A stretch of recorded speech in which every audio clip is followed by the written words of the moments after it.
우리가 인생을 살아가다 보면 우리 자신을 누군가에게 소개할 때가 있습니다.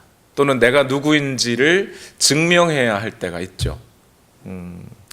상황과 그 상황이 주는 목적에 맞게 우리 자신을 소개해야 되죠. 예를 들면 운전면허를 갱신하기 위해서 DMV에 갔습니다. 거기서 DMV에 가면 어떻게 해야 되죠? 내가 운전면허를 가진 사람이다라는 증명을 해야 됩니다. 그렇죠? 그래서 그 증명을 하기 위해서는 주로 뭐가 필요하죠? 나는 어디에 살고 있는, 즉 주소가 필요하고, 이름이 무엇이고, 생년월일은 언제인데, 키는 어느 정도 되고, 키도 재더라고요, 그죠? 키는 어느 정도 되고, 머리 색깔은 브라운인지 블랙인지, 눈 색깔도 이야기를 하고요. 그리고 시력이 얼마인지 검증해서 시력이 얼마인지도 알려줘야 돼요. 그렇게 해야만 내가 증명이 됩니다, 그렇죠?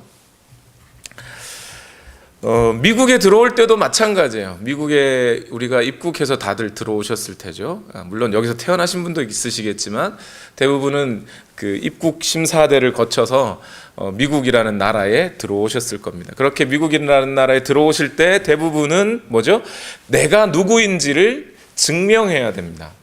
그러기 위해서는 패스포트가 일단 제일 우선적으로 필요하고요. 그 패스포트 안에는 대한민국 사람들이라면 대한민국 그 무슨 어디에서 증명하는 도장이 찍혀 있어야 되고, 그죠? 뭐 학생이라면 학교에서 발급하는 I-20를 갖고 와야 됩니다. I-20가 없으면 또 못 들어와요, 그죠? 이 학생은 언제부터 언제까지 이 학교에서 무슨 과목을 이렇게 전공할 것이다 라는 어떤 I-20가 있어야 되죠. 뭐 직업과 관련해서 취업 비자를 받으신 분들은 직장에서 인정하는 어떤 서류들이 있어야 되고, 뭐 결혼 때문에 결혼해서 여기 시민권자나 영주권자와 결혼을 해서 들어온다 그러면 결혼한 증명을 또 해야 되죠. 내가 이 사람의 남편입니다 또는 아내입니다라는 증명을 해야 돼요. 마찬가지로 우리가 하나님의 나라에 들어갈 때 우리도 우리가 누구인지를 증명해야 됩니다. 성경에는 우리가 하나님 앞에 서서 하나님, 나도 하나님의 나라에 들어가고 싶은데 그 하나님의 나라에 들어갈 때, 그 영원한 하나님의 나라에 들어갈 때 반드시 나는 이러이러이러한 사람입니다라고 말해야 되는데 그래야 들어가요. 그냥은 못 들어가요. 그때 성경에는 보면 이러한 사람은 자기를 증명한 것 같지만 사실은 증명한 게 아니라서 이런 사람들은 못 들어간다 하는 얘기가 있어요. 마태복음 7장 22절과 23절인데요. 같이 한번 읽어보겠습니다. 시작. 그날에 많은 사람이 나에게 말하기를 주님, 주님, 우리가 주님의 이름으로 예언을 하고 주님의 이름으로 귀신을 쫓아냈고 또 주님의 이름으로 많은 기적을 행하지 않았습니까? 할 것이다.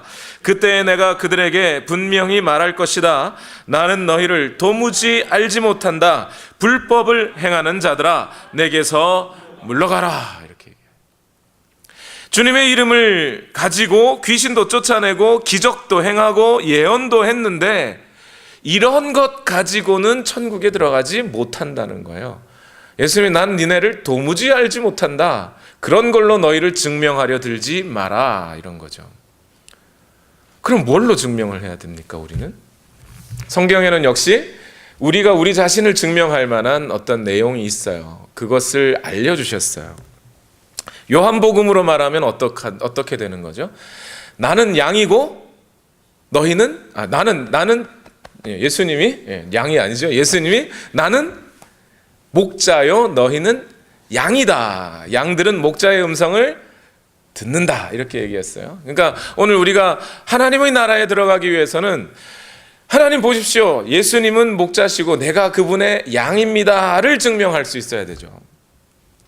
또 다르게 표현을 하면 예수님은 포도나무요, 우리는 가지니 이렇게 말씀하셨어요. 예수님이 포도나무고 우리는 가지여야 합니다. 그 가지를 증명할 수 있어야 돼요. 우리 좀 전에 마태복음 7장을 읽었잖아요.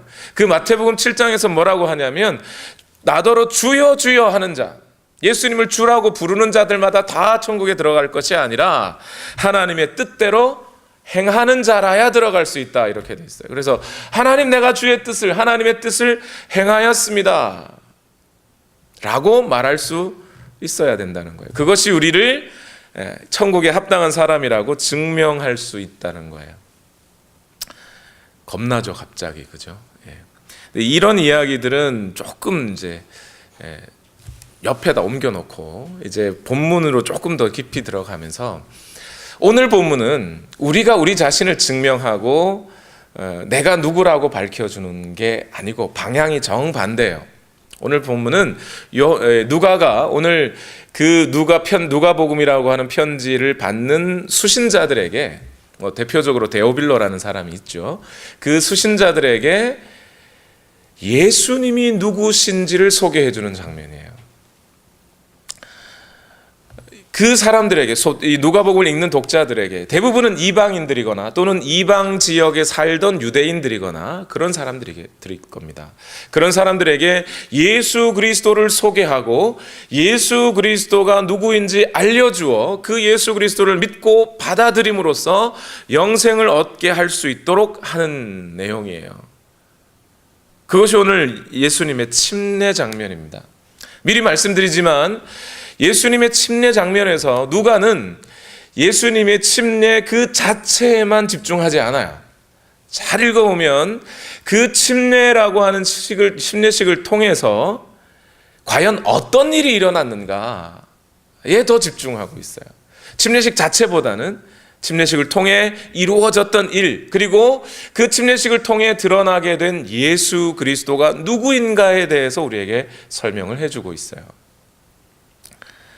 물론 누가는 앞에서 이미 누가복음 앞에서 이미 여러 번 예수님을 소개했습니다.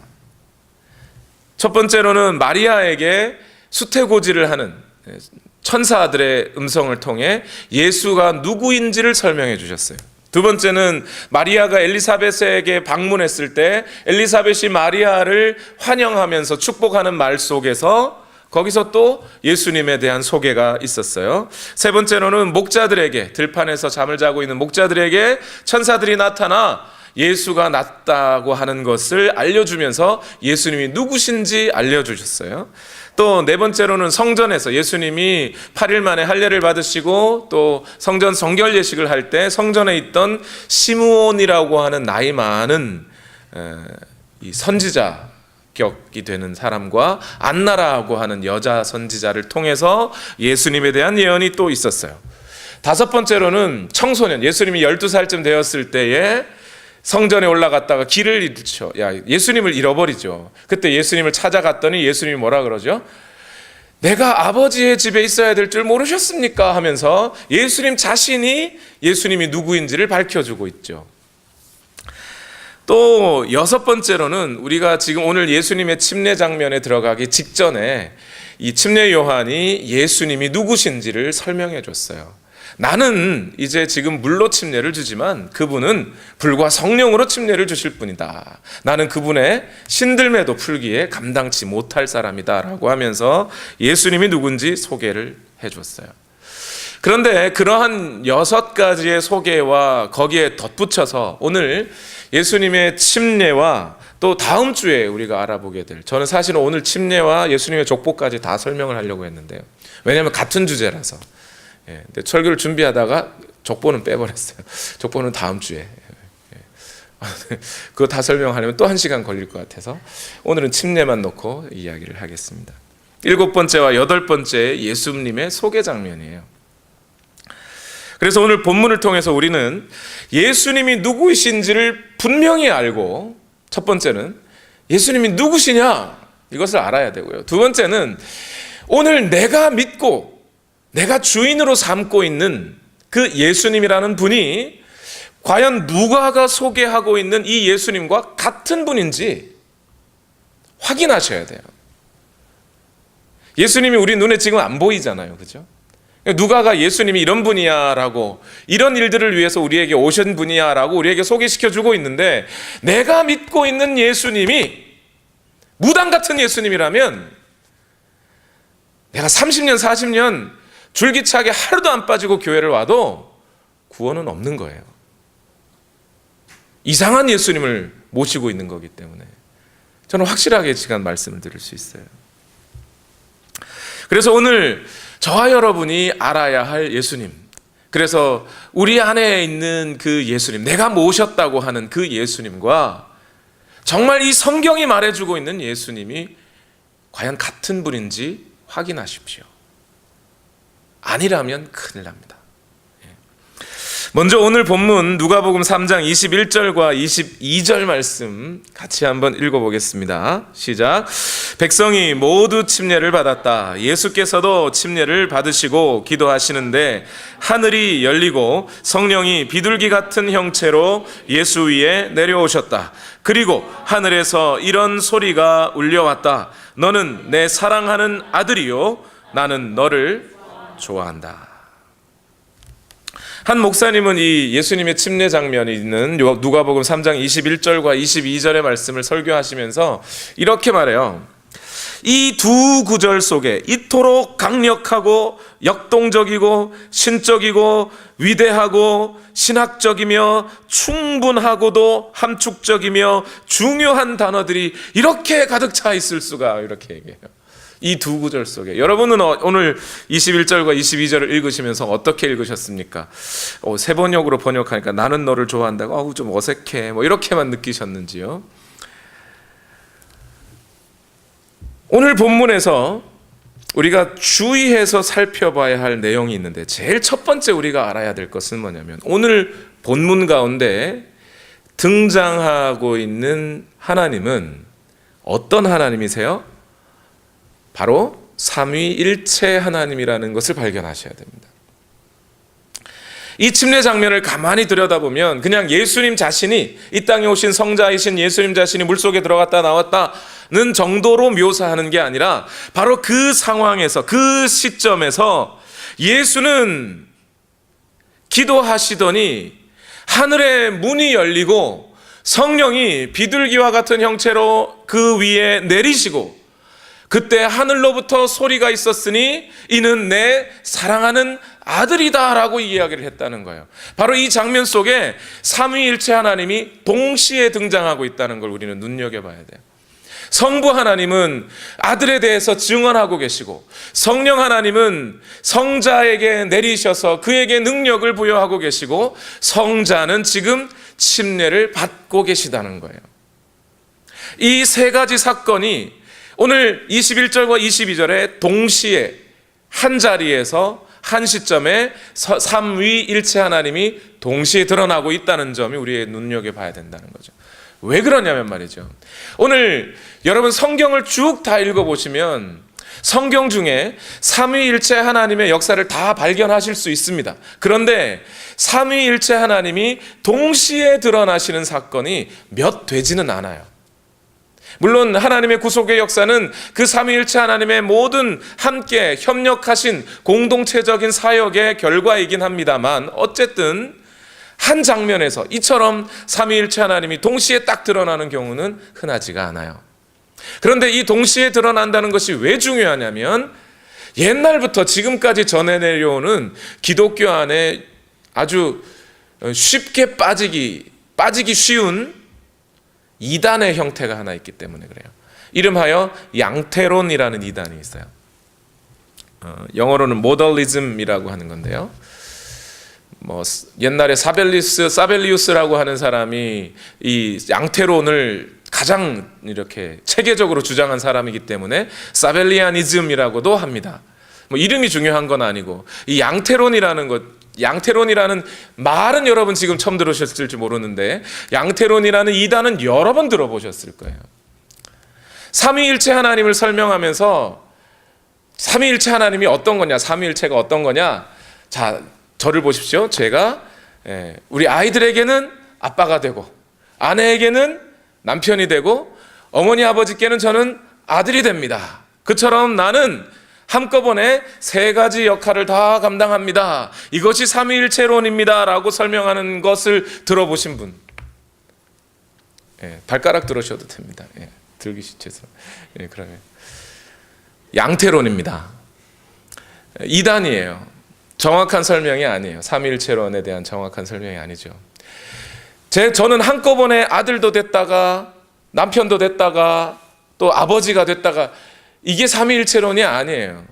양태론의 주장은 뭐냐면, 양태론은요, 하나님은 한 분이신데 그 안에 특별한 인격적인 구분이 없고 오로지 한 분이신데, 어쩔 때는 성부로 드러나셨다가, 어쩔 때는 성자로 나타나셨다가, 어쩔 때는 성령으로 나타나시기도 한다라는 것이에요.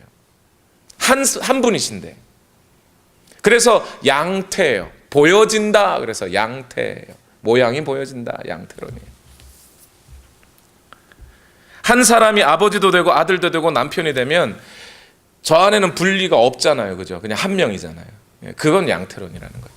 그러나 성경이 말하는 삼위일체의 하나님은 오늘 침례식에서 보시듯이 한꺼번에 세 분이 나타나시기도 하신다니까요.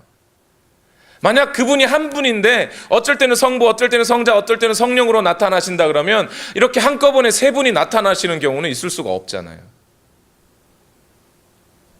이해가 되셨죠? 무슨 말씀인지. 이게 이단이에요. 기독교 이단. 근데 목사님 벌써부터 졸립기 시작해요. 뭐 그런 이야기를 굳이 여기서. 교리가 뭐 그리 중요하나요? 단어가 뭐 그리 중요하나요? 라고 생각하시는 분들이 있을 수 있어요. 내가 착하게 살면 되는 거지, 그게 기독교 목적 아닌가요? 아니에요. 그런 게 기독교의 목적 아니에요. 아니고요. 이단적 교설이 무엇인지를 알고 분별하여 오늘 정확하게 믿는 믿음을 갖는 것이 중요합니다. 오늘 여러분이 만약 그러한 믿음을 갖고 있다면 여러분에겐 구원이 없어요. 정확하게 지식을 가지셔야 돼요. 그리고 이렇게 삼위일체론에 대해서 정확하게 이해하는 것이 왜 필요하냐면, 오늘 우리의 신앙생활에서도 매우 밀접하게 연관되어 있기 때문에 그래요. 예를 들어 볼까요, 여러분? 여러분 기도를 하시는데 여러분 기도를 누구에게 하세요? 1번 성부, 2번 성자, 3번 성령, 4번 모두 다를 넣으려고 했는데 4번은 빼고, 자, 성부, 성자, 성령 중에 여러분 기도를 누구에게 하시는 겁니까? 정확하게 이해를 하셔야죠. 기도 누구한테 하셔요? 잘못 엉뚱한 데다가 기도하시면 응답이 없어요. 예, 물론 우리가 성자이신 예수님의 은혜를 기억해서 성자께서도 내가 너희 안에 거하고 너희가 내가 내 안에 거하면 너희가 무엇이든지 구하라 내가 시행하리라 하셨으니까 예수님께 구한다고 해도 전혀 틀렸다고 할 수는 없을 거예요. 예수님도 하나님이시므로. 또한 성령님께 구한다고 하여 말씀 성령이여 나를 불로 채우소서 이렇게 찬양 가사 중에도 그런 거 있잖아요. 성령님께 구한다고 해도 전혀 틀렸다고 할 수는 없을 거예요. 그러나 성경은 줄기차게 말하기를 우리가 하는 기도는 성부께 하는 거예요. 아버지께 하는 거예요. 심지어 예수님조차 아버지께 기도하셨어요. 그리고 우리에게 기도를 알려주시면서 하늘에 계신 우리 아버지여라고 기도하라고 알려주셨어요. 성부께 기도하면서 성자의 이름을 가지고 성령의 감동과 도우심을 받아 성부 하나님께 기도하는 게 기도예요. 아이들에게 잘못 가르쳐줘요. 요즘 교사들이 아이들한테, 애들 조그만한 애들이 하나님을 이해 못할까 봐 얘들아 손 모아봐, 나 선생님 따라해 그러면서 사랑하는 예수님, 사랑하는 예수님. 아니라니까요. 우리는 지금 여러분 기도를 어디다가 대고 하는 거예요 대체? 하나님께 성부께 하는 거예요. 정확하게 초점을 맞추세요. 어떤 분들은 이렇게 말하시는 분들이 있어요. 이 양태론 속에 잠겨 있는 분들은요, 목사님들 중에도 심지어 십자가에 달리신 아버지라고 설명하시는 분들이 있어요. 십자가에 달리신 분은 성부예요? 성자예요? 성령이에요? 확실히 성자예요. 구분하셔야 돼요. 예수님이 십자가에 달리셔서 아버지여 어찌하여 나를 버리시나이까라고 얘기했어요. 십자가에 달리신 분은 성자이세요. 육체를 입고 오신 분이에요. 어떤 분은요, 성령의 사역을 너무 강조한 나머지 구약 시대에는 성령이 역사하지 않았다고 얘기를 해요. 왜냐하면 한 분이고 한 분이신 하나님은 구약 시대에는 성부로, 창조자로, 또 예수님을 통해서 성자로 육체를 입고 나타나시고, 이제 마지막 때에 성령으로 나타나셨다. 오늘 우리는 성령만 붙잡아야 된다 그러면서 구약에는 성령도 없다 그래요. 성령이란 단어도 안 나온다고 막 그래요. 거짓말을 막 쳐요. 아니요. 그렇게 믿다 보니까 어떤 생각을 하게 되냐면, 사람들이 구약 시대에는 이런 방식으로 구원을 받고, 예수님이 살아계실 때는 이런 방식으로 구원을 받고, 성령의 시대에는 이런 방식으로 구원을 받고, 이렇게 설명해요. 실제로 그렇게 말하는 분을 저도 봤어요. 아니에요. 예나 지금이나 장차 장래에 이 새하늘과 새 땅이 우리에게 임하고 완전한 하나님의 나라가 이 땅에 이루어지기 전까지는 오직 우리는 하나님의 은혜로 구원받는 거예요. 다른 방식이 주어진 적이 없어요. 왜냐하면 삼위일체 하나님이 구약이나 신약이나 동일하게 역사하셨기 때문이에요. 물론 그때나 지금이나 주도적으로 사역하셨던 분이, 때로는 성부가 주도적으로, 때로는 성자가 주도적으로, 때로는 성령이 주도적으로 사역하실 수 있지만, 그러나 그 세 분이 늘 함께 계셨어요. 이걸 잊어버리시면 곤란해집니다. 오늘 본문은 이 삼위일체 하나님이 오늘 예수님의 침례 사건에 한꺼번에 등장하는 것을 보여줌으로 말미암아, 오늘 우리가 받아들여야 할 이 예수 그리스도라는 분, 오늘 우리 심령의 주인으로 모시고 있는 이 예수 그리스도는, 그분이야말로 과연 삼위일체 중에 한 분이신 성자 예수라는 사실을 침례식을 통해 오늘 보여주고 있는 거예요. 그분 한 분만 하나님이고 다른 분은 아니야, 이렇게 말할 수 없는 것이라는 거죠. 두 번째로 오늘 우리가 눈여겨볼 것이 한 가지가 또 있습니다. 누가복음 3장 21절 앞부분인데 다 같이 한번 읽어보겠습니다. 시작. 백성이 모두 침례를 받았다. 예수께서도 침례를 받으시고. 자, 여기까지요. 오늘 본문 21절은 이렇게 설명해요. 그냥 예수님이 바로 침례 받으러 왔다. 마가복음도 보면 예수께서 요한에게 침례를 받으러 오실세 이렇게만 돼 있고, 백성들도 함께 침례 받으러 왔다는 이야기가 없어요. 누가복음이 갖고 있는 독특한 지금 서술인데, 백성들이 모두 침례를 받았다. 그리고 예수께서도 침례를 받았다. 이렇게 저 기록을 하고 있어요. 누가가. 유독. 누가복음을 1장부터 자세히 차근차근 읽어가신 분은 바로 이 지점에서 뭔가 의문이 들어야 돼요. 지금 백성들이 침례 요한에게 침례를 받으러 온 것은 왜 받으러 왔어요? 무슨 침례를 받는 거예요, 지금? 요한이 요단강을 두루 다니며 무슨 침례를 전하였더라? 회개의 침례를 전하였더라. 그리고 너희가 침례를 받고 회개에 합당한 열매를 맺고 와라. 이 독사의 뭐더라 이러면서, 그죠? 독사의 새끼들아 이러면서 너희 스스로 아브라함의 자손이라 여기지 마라. 이 돌들로도 하나님은 아브라함의 자손들을 만들 수 있다 하면서 회개에 합당한 열매를 맺어라. 그 회개에 합당한 열매가 뭐예요? 의로운 행위, 변화된 삶, 그걸 가지고 나오라는 거죠.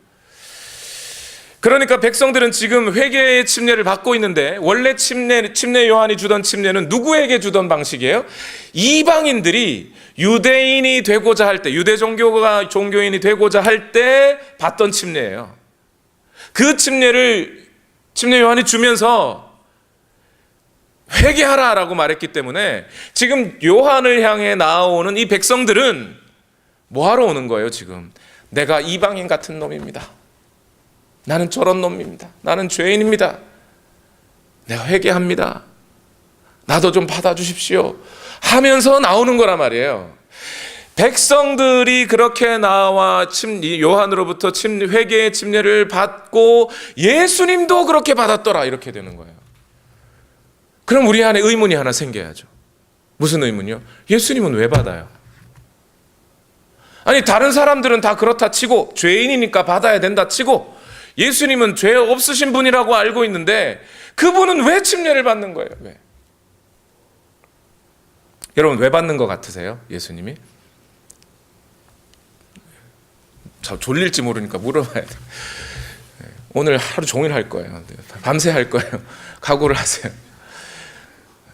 4가지 중에 이제 2가지 들어왔어요. 자, 여러분 왜 그럴까요? 예수님 왜 침례를 받으시는 걸까요? 예수님 침례 받을 필요가 있어요? 없어요? 없어요. 예수님 죄인, 지금 다른 백성들이 이렇게 침례 받으러 오는데 예수님도 왔다, 이 얘기는 얼핏 보기에는, 누군가가 보기에는 아니 예수님도 그럼 죄인이네, 이렇게 볼 수 있는 상황이잖아요. 그런데도 불구하고 예수님은 아무 말 없이 침례를 받으러 왔어요. 어떤 고대 작가는요, 위경에 보면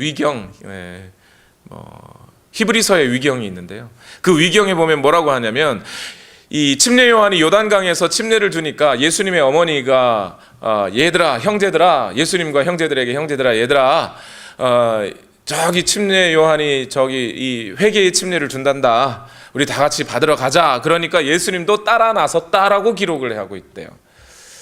그래서 예수님은 어머니의 요구에 충족시켜 드리기 위해서, 효자니까 그래서 침례를 받았다, 이렇게 되어 있다는 거죠. 아니에요. 그런 거 없어요. 또 한 가지 영지주의의 이단이라는 사람들, 영지주의 이단, 옛날부터 내려온 영지주의 이단이 있었는데, 어떤 사람들이냐면 예수님은 원래 죄인이었는데 침례를 받는 순간 성령이 비둘기처럼 임하였다며 어떤 신적인 불꽃이 그에게 들어가 그가 이제 신적인 역사를 할 수 있는 자가 되었다. 그래서 침례 받기 전에는 죄인이었지만 이제 침례 받은 후에는 의인이 된 것이다 라고 설명을 합니다. 맞습니까? 그건 아니지요. 어쨌든 분명히 아니지요. 그럼 왜 그런 거예요 대체? 사람들은 여기에 대해서 해석에 분분함이 있다라고 얘기하지만 제 생각에는 해석에 분분함이 있을 여지도 없습니다. 답은 확실합니다. 왜냐하면 마태복음 3장 14절과 15절 말씀을 자세히 한번 보시죠. 똑같은 침례 장면인데 여기에 요한과 예수님이 이런 대화를 했다고 나옵니다. 함께 읽어보겠습니다. 시작. 그러나 요한은 내가 선생님께 침례를 받아야 할 터인데 선생님께서 내게 오셨습니까? 하고 말하면서 말렸다. 예수께서 그에게 말씀하셨다. 지금은 그렇게 하도록 하십시오. 이렇게 하여 우리가 모든 의를 이루는 것이 옳습니다. 그제서야 요한이 허락하였다. 지금 누가복음에는 이 두 분의 대화가 기록이 안 돼 있지만 마태복음에는 기록이 돼 있어요. 그런데 그 마태복음의 기록에 뭐라고 돼 있는 거예요? 예수님이 오는데 처음에는 요한복음에 의하면 침례 요한이 예수님을 처음에는 몰라봤대요. 그런데 예수님이 나오시는 걸 보고 알아보고 지금 요한이 뭐라고 하냐면 선생님께 침례 받아야 될 사람은 납니다. 이 말의 뜻이 뭐겠어요? 이 말의 뜻이 나는 죄인입니다. 당신은 죄가 하나도 없지 않습니까? 그러니 당신이 죄 없는 당신이 내게 침례를 주셔야지 내가 어떻게 당신에게 침례를 줍니까? 이 침례 요한의 태도가 맞죠? 이게 맞는 거예요. 그렇죠? 그런데 예수님이 거기에 대해서 아니다. 허락해라. 나에게 침례를 줘야 한다. 왜냐? 예수님이 뭐라 그래요? 우리가 이렇게 하여 우리가 모든 의를 이루는 것이 옳습니다. 이렇게 해요. 의를 이루는 것이다. 이렇게 당신이 나에게 침례를 주는 것이 의로운 행위입니다. 라고 얘기를 하는 거예요. 여러분, 의로운 행위가 뭐예요? 의로운 행위. 이게 뭐 죄 하나도 없다. 뭐 이런 뜻인가요? 앞에서부터 계속 얘기했어요.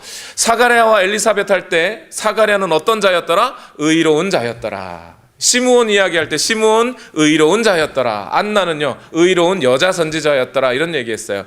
그런 사람들이 의롭다, 어떠한 사람이 성경에서 의롭다라고 말할 때는 그들이 정직하게, 겉과 속이 다르지 않게 정직하게 하나님의 말씀을 순종하여 하나님을 기쁘시게 해드리는 자들이었다라는 뜻이 의로운 자라는 얘기예요.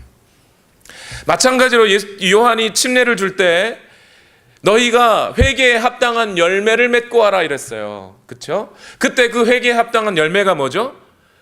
세리든 세리답게, 자기가 군인이면 군인답게, 하나님의 백성이면 하나님의 백성답게 자기의 그 하나님과의 관계 속에서 주어진 의무를 성실히 수행하여 하나님을 기쁘시게 해드리는 자, 그게 의로운 자라는 거잖아요. 무슨 얘기예요? 지금 예수님은 요한과 이야기합니다.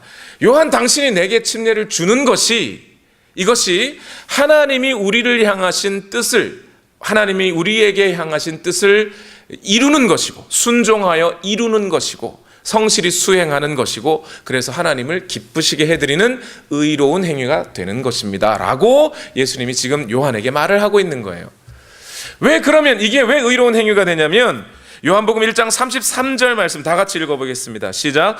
나도 이분을 몰랐습니다. 그러나 나를 보내어 물로 침례를 주게 하신 분이 나에게 말씀하시기를 성령이 어떤 사람 위에 내려와서 머무는 것을 보거든 그가 바로 성령으로 침례를 주시는 분임을 알아라 하셨습니다. 지금 요한의 이야기가 무슨 뜻인지 이해가 어떻게 되세요? 무슨 얘기냐면, 요한은 자기가 그냥 자기 마음대로 나 요단강 가서 사람들한테 침례 줄래 그러고 간 게 아니고, 하나님의 뜻에 따라 하나님이 내게 물로 침례를 주는 사역을 하라고 말씀을 하셨다는 거예요. 그리고 그 말씀에 순종하여 나가는데, 그때 순종할 때 너에게 누군가가 나올 것이다. 그리고 그 누군가가 나올 때 그에게 침례를 주라는 거예요, 하나님은. 그러면 그에게 주의 성령이 내리실 것이고, 그것을 통하여 그가 하나님의 아들이라는 사실을 만 백성이, 너도 알게 될 것이다 라는 거죠. 그것 때문에 결국 침례 요한은 다른 모든 이방인이든 유대인들을 침례를 줬지만 결국 그에게 주어진 일은 뭐였어요? 바로 예수님이 그에게 나오면 그에게 침례 주는 일을 하는 것이 하나님의 뜻이었다는 거예요. 그래서 하나님의 뜻을 이루기 위하여 요한도 지금 침례를 주고 있고, 예수님도 말없이 침례를 받고 있는 거예요. 그 하나님의 뜻을 이루시기 위해. 여러분, 이 사실, 메시아이신 분, 친히 하나님의 아들이시요 성삼위일체의 제2위이신 분께서 오늘 이 땅에 오셔서 말없이 하나님의 뜻을, 하나님의 의를 이루어 가시는 분이라는 사실을 오늘 우리가 알게 된다는 것이 얼마나 감사한지요.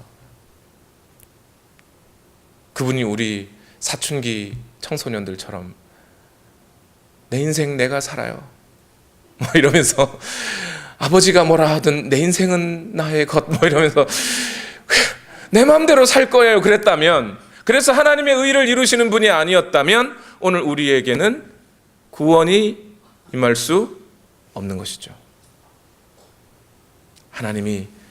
예수님이 그 하나님 아버지의 뜻에 순종하셨기 때문에 그 하나님의 의를 이루어내시는, 어디 이것뿐이시겠어요? 예수님이 6월절 음식 예수님은 드셔야만 하는 분인가요? 안 드셔도 되는 분이에요. 그러나 그분은 매년 예루살렘에 올라가셨고 6월절 음식을 드셨어요. 예수님은 이 땅에 성육신 하실 필요가 있는 분이세요? 없는 분이세요? 그럴 필요 없어요. 그냥 계셔도 성삼위 하나님 중에 한 분이세요. 그러나 그분이 이 땅에 오셨어요. 자발적으로 복종하셨어요. 십자가 지셔야만 하는 분입니까? 십자가 지셔야만 그분이 하나님이세요? 아니에요. 그럼에도 불구하고 십자가 지셨어요. 하나님의 뜻에 자발적으로 순종하셨어요. 예수님은 그런 분이시라는 거예요. 침례를 통해, 침례식을 통해 사람들이 나올 때 예수님도 함께 나오셨다라는 말의 의미가 그런 뜻인 거죠. 세 번째로, 오늘 21절을 다시 한번 보시죠. 3장 21절을 보시면 거기에 뭐라고 얘기합니까? 이제 성령이 예수님께 내리셨는데 어떻게 내리셨어요? 어떻게요? 어떻게 내리셨어요? 22절이네요. 백성이 모두 침례를 받았다. 하늘 문이 열리고 그에게 비둘기 같이라고 하셨어요. 어떻게 뭐라고 했어요? 22절 시작. 성령이 비둘기 같은 형체로 예수 위에 내려오셨다. 이렇게 말합니다. 여기에 대한 해석이 많아요. 성령께서 예수님의 머리 위에 이렇게 비둘기 같은 형체로 내려오셨다. 이게 무슨 뜻이냐? 비둘기는 늘 쌍으로 다니더라. 참새는 혼자 다니고 말썽꾸러기고, 까치는 남의 집에 훔쳐먹는 새래요.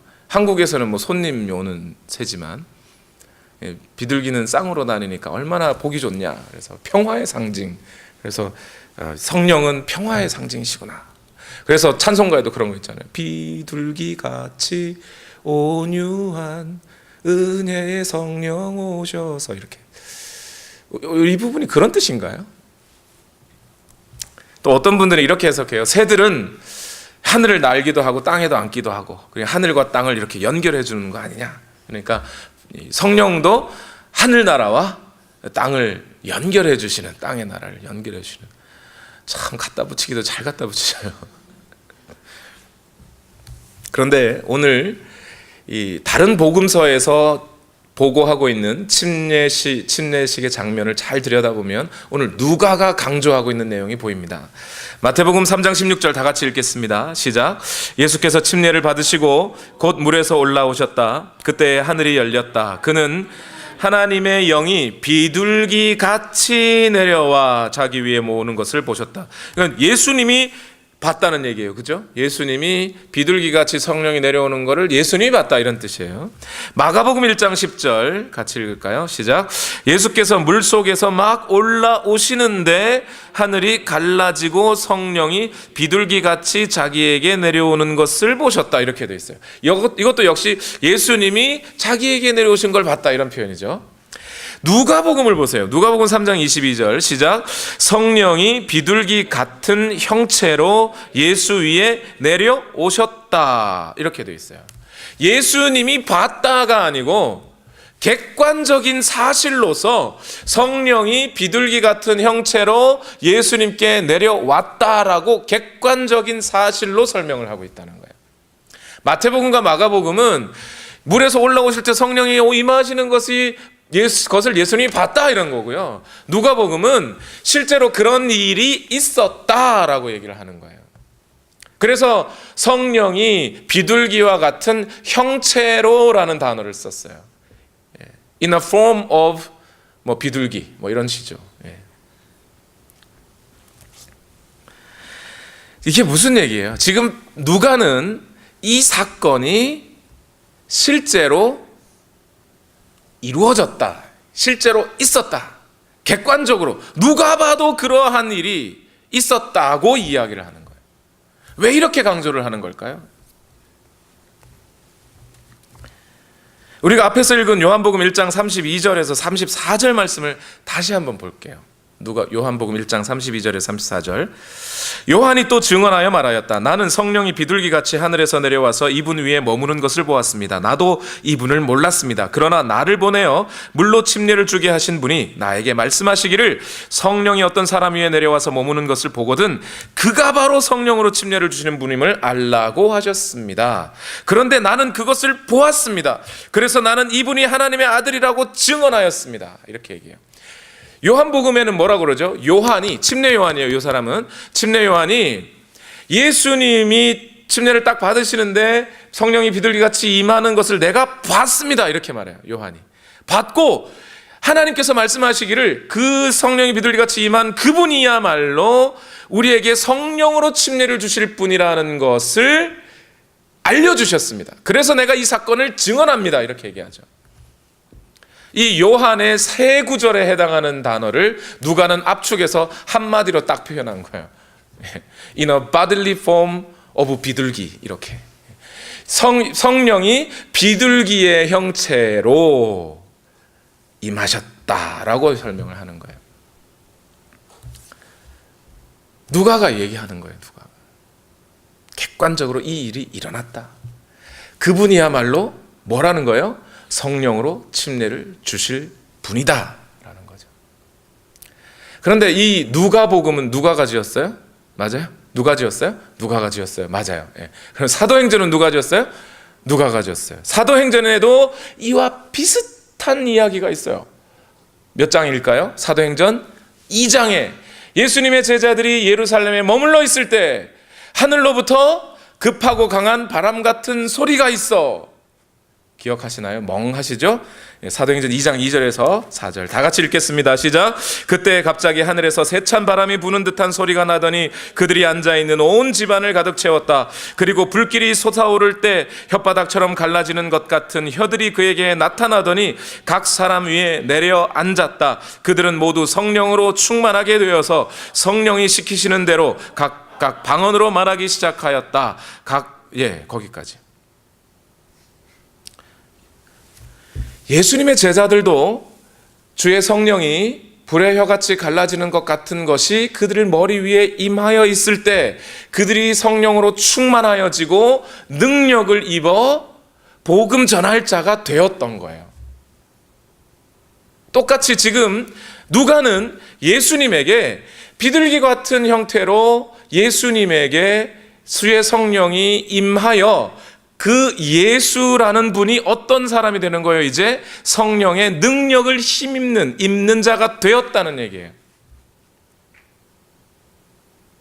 이 성령의 능력을 받는 사건이라는 얘기예요. 이 사건이요.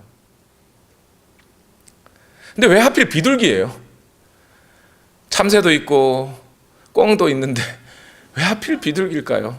그 동네에 비둘기가 많아서일까요? 그런 뜻이 아니고요.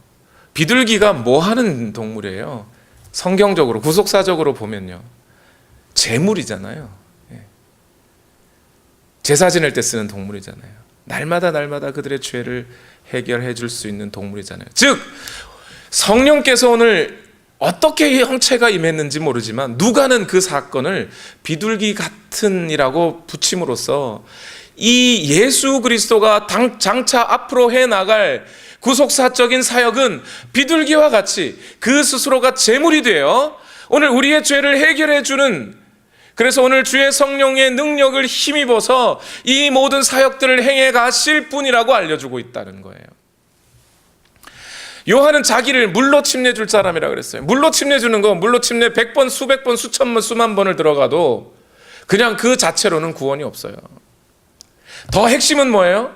주의 성령이 어떠한 사람들을 안에 들어가셔서 그를 살려내시고 그에게 침례를 주는 사건, 그것이 중요하죠. 그 일을 감당할 사람이 바로 이 예수 그리스도다라고 알려주는 사건이 지금 이 침례 사건이라는 거예요. 예수님은 이미 태어날 때부터 성령으로 잉태된 분이에요. 지금 성령을 받는 게 아니에요. 이미 성령으로 충만하시고 성령과 함께 하셔요. 그런데 오늘 바로 이 시점에서부터 성령이 그에게 온전히 능력이 입혀져서 그가 이제 이 능력을 받아 이 사역을 감당할 거라는 거예요. 사도행전 2장은 예수 그리스도께서 그러하셨던 것처럼 그의 제자들 역시 주의 성령이 내려져, 예수님 분명히 약속하셨잖아요. 하늘로부터 하나님이 약속하신 것을 너희가 받기 전까지는 어디도 가지 마라. 예루살렘에서 기다리고 있다가 하나님 주의 성령이 너에게 내리시면 너희가 무엇을 받아요? 능력을 받고 예루살렘과 유대와 온 사마리아와 온 땅 끝까지 이르러 내 증인이 될 것이다 하셨잖아요. 그 성령을 받아 능력 있게 복음을 전하는 사역이 사도행전 2장부터 계속되어 가는 거예요. 그러면 그 사건은 언제까지요?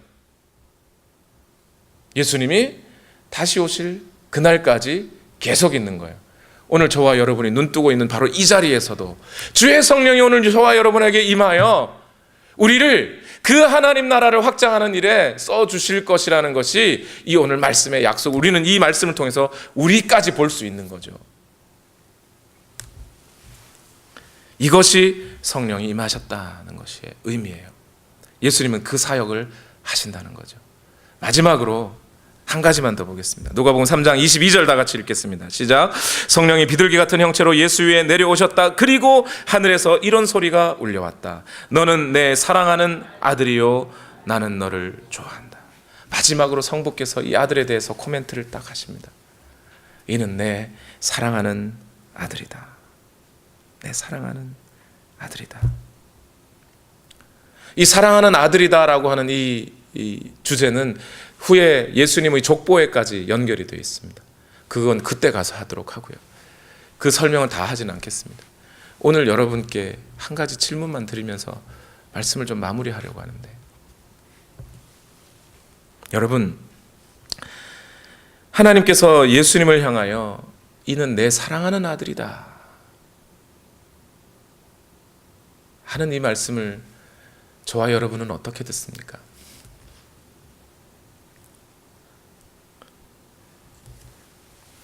예수님이 우리가 이 말씀을 신학적으로, 교리적으로 먼 산 불구경하듯이 예수님이 이때 하나님의 음성을 들었겠구나, 자기 자신이 하나님의 아들임을 자각했겠구나, 그리고 그렇게 힘차게 사역하셨겠구나,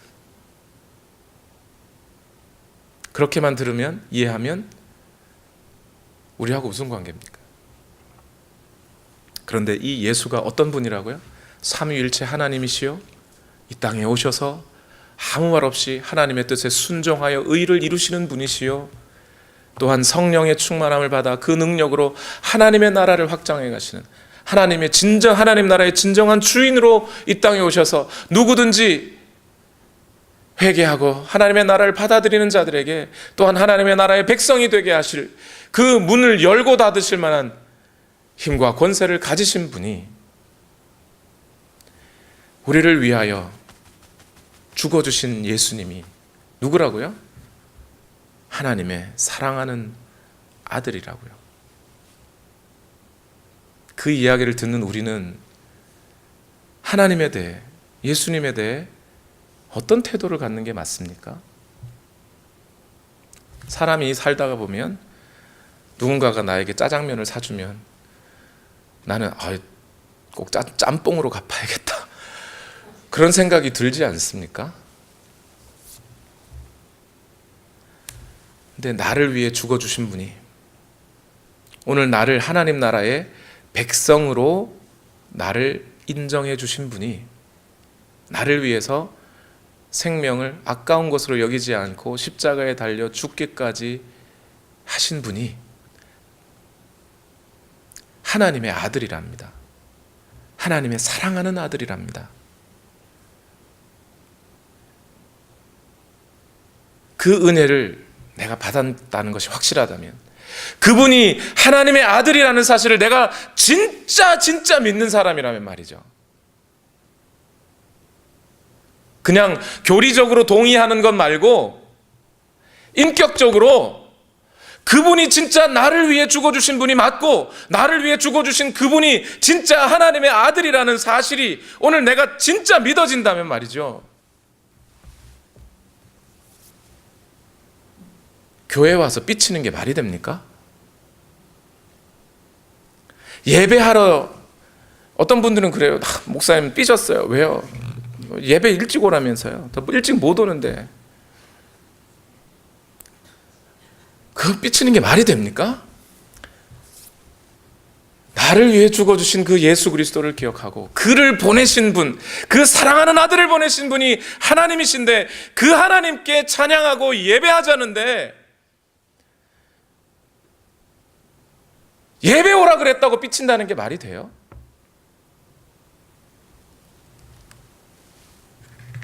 어떤 분은 삐쳤었어요.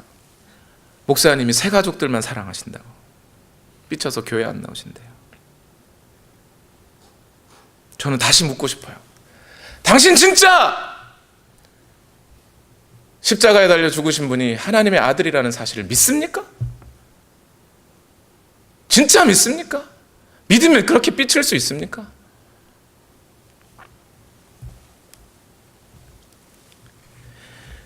우리를 위하여 죽어주신 분이 하나님이 사랑하시는 아들이라면 말이에요.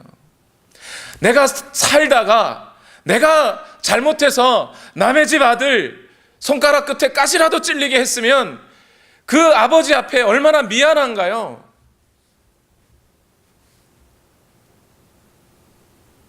몸둘 바를 모르죠. 근데 아무 관계없는 나 때문에, 아니 원수였던 나 때문에 누군가가 십자가에 대못이 박혔고 창이 찔렸는데 그분이 하나님의 아들이래요. 우리가 그 하나님 앞에 죄송하지 않습니까?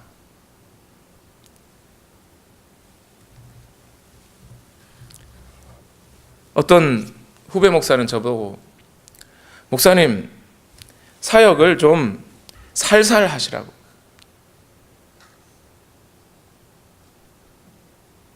왜 그렇게 막 당장 죽을 것 같이 하시냐고.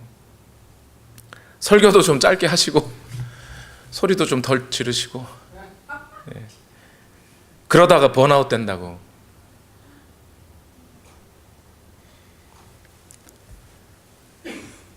그래서 제가 그랬어요. 후배 목사님한테, 목사님, 나 죽으면 당신이 하면 되잖아.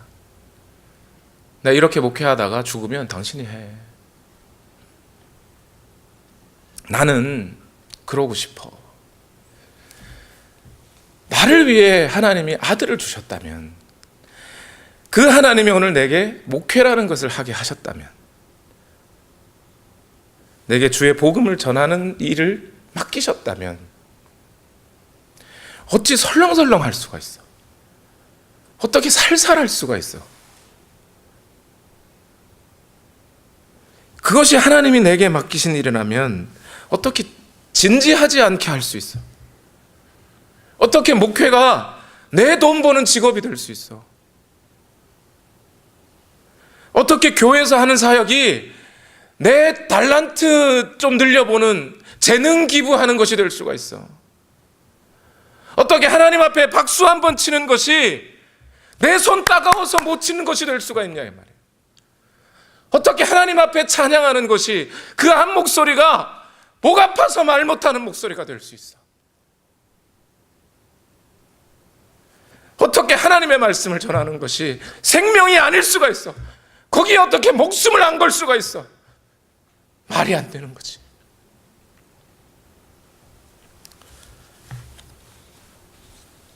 하다못해 나한테 내가 필요할 때 돈 100만 원 꿔준 사람한테도 내가 그가 뭘 부탁하면 뭐든지 할 수 있는데, 내게 사랑하는 아들을 주신 분이 내게 주의 복음 전하라고 한다는데 그게 그렇게 아까워? 내 생명이 아까워? 그럼 안 되지.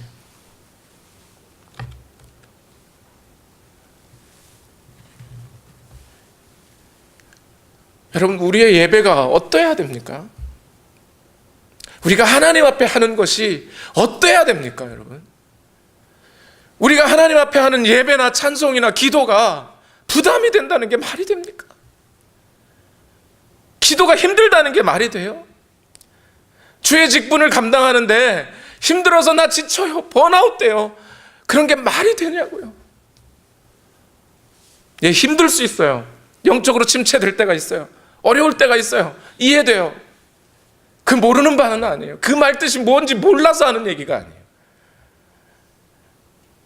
그러나 오늘 우리가 단 하나라도 주의 복음을 들고 있고, 단 하나라도 하나님의 말씀을 전하는 일을 하고 있고, 하나님 앞에서 어떤 일들을 하고 있다면 그 하는 일들이 어떻게 우리의 부담이 될 수가 있어요? 어떻게 실증이 날 수 있어요? 우리가 만약 정말 우리에게 아들을 주신 그분이 내 사랑하는 아들을 줬다는 것이 오늘 진짜 믿어진다면 예배하는 게 지겹다는 게 말이 안 되잖아요. 예배가 지겨워지거든, 기도가 힘들어지거든, 우리 자신한테 물어봐야 되는 거예요. 내가 지금 예수 그리스도께서 내게 생명 주셨고 하나님이 그 아들을 보내셨다는 사실을 내가 믿고 있는 거냐, 진실로 받아들이고 있는 거냐? 아니니까 지겹지. 그게 안 믿어지니까 힘들지. 그게 믿어지면 이게 지겨울 수 있고, 어차피 하나님 앞에 면이 안 서잖아요. 어떻게 내가 번아웃 됐다 그래? 예수님이 십자가에 올라가셔서 야, 나 번아웃 돼서 나 내려올래. 그럼 어떡하실 거예요? 하늘나라가 우리 것이 되나요? 천국이 우리 것이 되나요? 우리가 그 하나님 나라의 백성이 되나요? 안 돼요.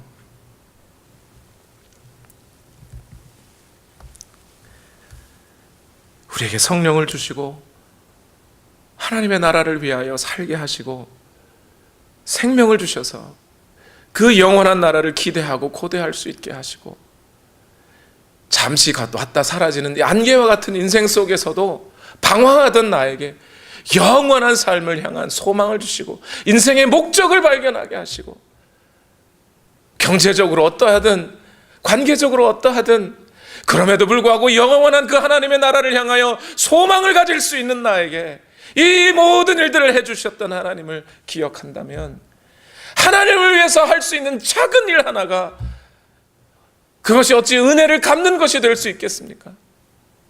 그러나 그 일들을 맡겨주신 것에 감사하고, 아니 이것이 도리어 미안하고 더 잘해드리지 못한 것에 겸연쩍고, 그것이 기본적인 사람의 마음이 아닙니까? 우리 시간 다 같이 함께 기도하십시다. 오늘 성경은 우리에게 무엇이라고 합니까? 하나님의 말씀이 여러분에게 무엇이라고 합니까? 예수 그리스도가 누구라고 하십니까? 예수님은 우리를 위하여 이 땅에 오신 하나님의 아들이십니다. 그 하나님의 아들이 하나님께서 사랑하시는 아들이랍니다. 성령을 통하여 오늘 우리에게 영원한 삶을 허락하여 주시고 하나님의 나라를 기대하게 하시고 살아갈 수 있게 하셨습니다. 우리 앞에서 찬양했던 곡인데, 우리 당신은 영광의 왕, 당신은 평강의 왕, 당신은 하늘과 땅의 주, 당신은 정의의 아들, 호산나 다윗의 자손께 호산나 불러 왕 중의 왕하며, 우리 그 예수 그리스도를 다시 한번 기억하며 오늘 우리에게 주어진 이 구원을 다시 한번 되새기는 시간을 갖겠습니다. 우리 함께 찬양합시다. 당신은 영광의 왕, 당신은 영광의 왕, 당신은 평강의 왕, 당신은 하늘과 땅의 주, 당신은 정의의 아들. 천사가 무릎 꿇고 사가 무릎 꿇고 예배하고 찬송하네. 찬송하 영원한 생명 말씀, 명말씀. 당신은 예수 그리스도 주, 나의 주님이십니다. 호산나 새 자손께 호산나 불러 왕 중의 왕.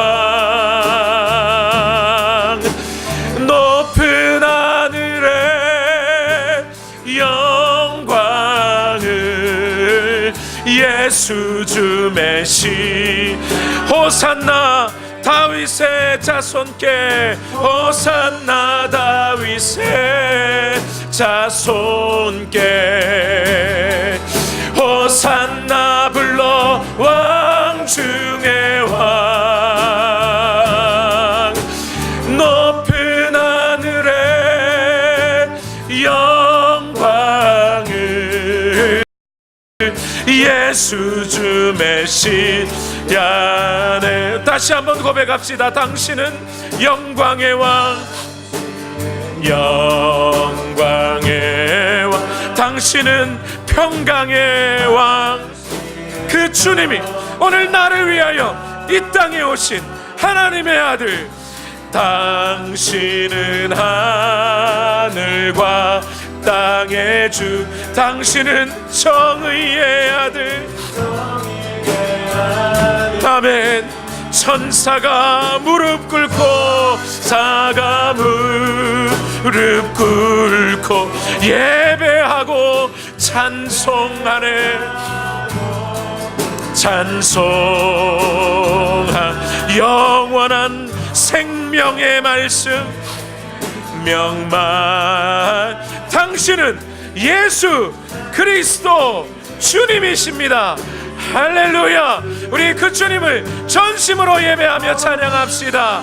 위세 자손께 호산나 불러 왕 중의 왕.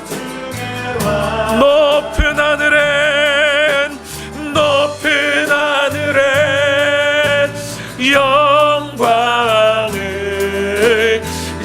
예수 주 메시 나를 구원하신 주님 호산나 호산나 다윗의 자손께 호산나 불러 왕 중의 왕 높은 하늘의 영광을 예수 주 메시아네. 여러분, 오늘 이 시간 우리 함께 기도하실 때에 우리 이렇게 기도하십시다. 하나님, 이 구원의 감격이, 나를 위하여 죽어주신 그 예수 그리스도의 사랑이 오늘 내 마음속에서 영원토록 파도치게 하여 주시옵소서. 하나님을 바로 알고 예수 그리스도를 바로 알고 주의 성령을 바로 알아서 그 하나님과 관계 맺고 살아가게 하여 주시고 이 구원의 감격 속에 영원히 살아가기를 원합니다. 하나님과 바로 관계를 맺기를 원합니다. 주여 나를 인도하여 주옵소서. 우리 시간 다 같이 주여 한번 크게 외치시고 합심하여 기도하겠습니다. 주여! 하나님 역사하여 주시옵소서. 살아계신 하나님 아버지, 오늘 나를 붙들어 주시옵소서. 내 마음을 인도하여 주시옵소서. 감히 내가 어찌 하나님을 아버지라 부를 수 있습니까? 그러나 오늘 내가 하나님을 아버지라 부를 수 있도록 내게 그 생명과 자격을 주시고 오늘 예수 그리스도의 보혈을 인하여 죄 씻음을 허락하여 주시고 주의 성령이 오늘 내 마음에 허락하여 주시는 이 구원의 이 생명력을 오늘 가지고 살아가게 하시니 주여 오늘도 나를 인도하여 주시옵소서. 주여 오늘도 역사하여 주시옵소서. 하나님 함께하여 주시옵소서. 하나님의 영이 오늘 우리를 인도하여 주시옵소서. 하나님의 말씀이 오늘 우리를 인도하여 주시옵소서. 하나님 오늘도 역사하여 주시기를 원합니다. 하나님 인도하여 주시옵소서. 아버지 인도하여 주시옵소서. 하나님의 말씀이 오늘 우리 가운데 임하기를 원합니다. 하나님 역사하여 주시옵소서. 오늘 내가 이 하나님의 사랑하심을 입고 살아가게 하여 주옵소서. 아버지 하나님, 아버지 하나님 인도하여 주시기를 원합니다. 주여 역사하여 주셔서 이 구원의 기쁨을 끝까지 가지고 살아가기를 원합니다. 오늘도 역사하여 주시기를 원합니다. 주여 인도하여 주시옵소서. 살아계신 하나님 앞에 오늘 아버지 앞에 내가 기도하오니 주여 역사하여 주시옵소서. 오늘 우리가 이 땅을 살아갈 때에 이 구원의 기쁨 속에 살아갈 수 있도록 오늘도 역사하여 주시기를 원합니다. 하나님의 은혜가 오늘 우리 가운데 임하기를 원합니다. 주여 오늘 우리를 인도하여 주시옵소서. 아버지 하나님 우리를 인도하여 주시기를 원합니다. 주여 역사하여 주시옵소서. 주의 은혜로서 우리를 인도하여 주시옵소서. 우리 더 간절히 기도하십시다. 우리 그 하나님을, 살아계신 하나님을 인식하며 기도합시다. 기도하는 것이 어찌 부담이 됩니까? 기도하는 것이 어찌 힘든 일이 되겠습니까? 온전히 하나님을 붙잡고 아버지 앞에 우리의 마음을 드리고 우리의 진실함을 가지고 하나님 앞에 나아갑시다. 주여 역사하여 주시옵소서. 아버지 하나님 함께하여 주시기를 원합니다. 우리의 마음을 붙들어 주시옵소서. 하나님의 영으로 우리를 채워 주시옵소서. 아버지 하나님 인도하여 주시옵소서. 우리에게 아들 주신 그 사랑, 내 사랑하는 아들이라, 내가 사랑하는 아들이라, 내 사랑하는 아들이라, 그 아들의 마음을 주여 오늘 우리에게 허락하여 주시옵소서. 주여 오늘 이 마음을 주시옵소서. 우리에게 구원을 허락하신 그 하나님을 인하여 감사와 찬송이 끊이지 않는 삶이 되게 하여 주옵소서. 주여 내 마음 붙들어 주시옵소서. 주여 나를 인도하여 주시옵소서. 주여 나를 인도하여 주시옵소서. 하나님의 영으로 우리를 붙들어 주시옵소서.